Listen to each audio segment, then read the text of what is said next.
আসসালামু আলাইকুম আপু, কেমন আছেন? ওয়ালাইকুম আসসালাম, ভালো আছি ভাইয়া।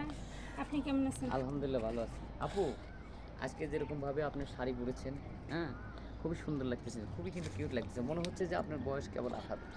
অসংখ্য ধন্যবাদ। আসলে আমরা মেয়েরা শাড়ি পরলে কেউ প্রশংসা করলে অনেক খুশি হই, কারণ শাড়ি আমাদের একটা পছন্দের জিনিস। আর আজকে শাড়ি পরছি দেখে কারণটা বলতেছি যে শাড়ি শুধু এইভাবে পরছি, বাস্তবে এরকম বউ হওয়ার শখ, বুঝছেন? লাল শাড়ি পরছি, এরকম লাল শাড়ি পরা যদি কেউ বউ চায়, কোনো ছেলে থাকে, সেটা হতে পারে প্রবাসী, হতে পারে দেশের ছেলে। আর খুব যে বড়লোক হতে হবে তাও না, মধ্যবিত্ত হোক ছেলেটা, আমার সমবয়সী বা আমার সাথে মানাবে এরকম একটা ছেলে আমার খুব দরকার। আর এই জন্য যে ভাই আপনাদের কাছে আসছি, যে আপনাদের মাধ্যমে আমি আমার কথাগুলো বলতেছি, যেগুলো আমার পরিবারের সাথে শেয়ার করতে পারি না, বা আমার পরিবারে এমন কিছু কেউ নেই। আর আমার নামটা আমি পরিচয় দিইনি, আমার নাম হচ্ছে পিঙ্কি, আমার জেলা বগুড়া। আর আমার পৃথিবীতে শুধু মা বেঁচে আছে, আর কেউ নেই, কেউ থেকেও নেই। সব আত্মীয় স্বজনের পরিচয় দিয়ে লাভ নেই। আমার পরিচয়, আমি এখন অসহায়, আমি একটা ডিভোর্সি নারী। তো হচ্ছে খুব ইচ্ছা ছিল স্বামীকে নিয়ে সারা জীবন সংসার করবো, তো ভাগ্য হয় নাই। অনেক কয় বছর আলাদা থাকলাম, এখন মায়েরও বয়স হয়ে গেছে, যে কোনো মুহূর্তে বাবা মারা গেছে, মাও মারা যেতে পারে। এই জন্য আমি চাচ্ছি যে আমার মার সামনে আমার মা মারা নিয়ে টেনশন করে, চিন্তা করে, চাচ্ছি যে সে বেঁচে থাকাতে এমন একটা ছেলের হাত ধরি, যে একা আসলে চলা যায় না, একটা লাইফ পার্টনারের অবশ্যই দরকার হয়। আর একটা ছেলে মানুষ একা চলতে পারে না, তার বউয়ের দরকার হয়।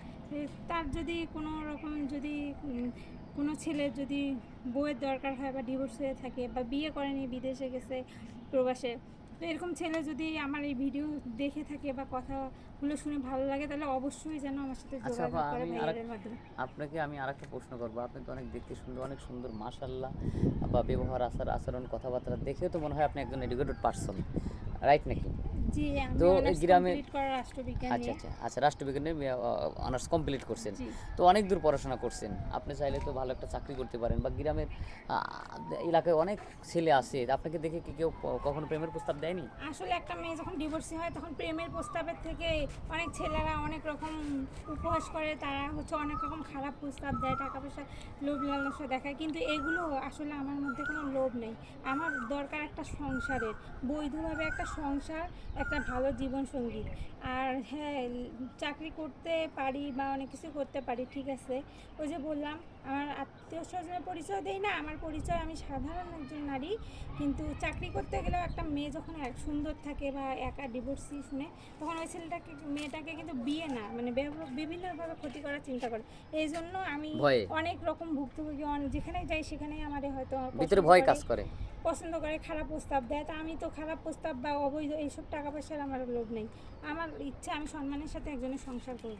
এই জন্য আপনার ভয় কাজ করে যে জি। কোথাও গেলে কি হয় না হয়, এই জন্য আপনি চাকরি বাকরি করেন না, তাই না? হ্যাঁ। যাক, অসংখ্য ধন্যবাদ। আর আমরা প্রশ্ন করব না, আপনাকে বিভ্রান্তির সৃষ্টি করব না। শেষবারের মতো একটা কথা বলবো, আপনি তো, আমি শুনছি গত ভিডিওতে শুনছি যে আপনার কোনো ফোন নাম্বার নাই।